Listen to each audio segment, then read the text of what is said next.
It's breaking news. Overnight, Ukraine has now been cut off from all military aid from the United States, and Europe is reeling. Just recently, just before that announcement, the EU President Ursula had announced a 800 billion plan for Europe to rearm themselves.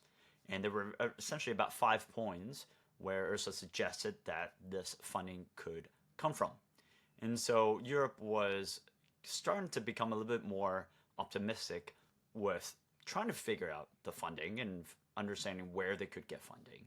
And there was slightly optimistic with Starmer's conference over the weekend with European leaders, with Zelensky as well, with the coalition of the willing to figure out how they're going to do this, coming up with a coalition, coming together. And so I think there was some optimism with all of that. And so it's essentially kind of the UK taking a leading role, as I predicted, and actually France coming in as well. Now, with the military aid being cut off, I think my sources have told me that this is all very unexpected. And that certainly brings and accelerates this decoupling of both the US presence in Europe, which also means a decoupling of NATO as well. This all accelerates everything. But as I think, it's basically was heading that way anyway, and this just accelerates almost everything. And so the ending of this all is what I think will happen will be that Europe will rearm themselves. They will find the funding. The UK will take a leading role. France will take a leading role. And I believe that Germany also needs to take a leading role as well. As one of the largest countries in the EU, they need to take a step up.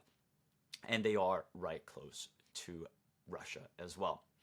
Also, what I find that is necessary is the Scandinavian countries, I think, will take a leading role as well.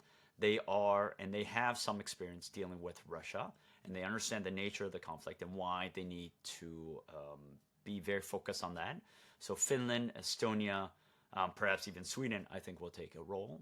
And I think the countries that actually have experienced recent conflict in Europe actually will also take a very instrumental role because they have experienced modern warfare. So countries like Ukraine, Armenia, which actually has fought Azerbaijan, Greece, that actually fought with Turkey, they have understood and they have rearmed themselves to a certain degree because of modern conflict and recent conflict. So they have the most current experience on modern warfare, and I think that experience will come forth in spades.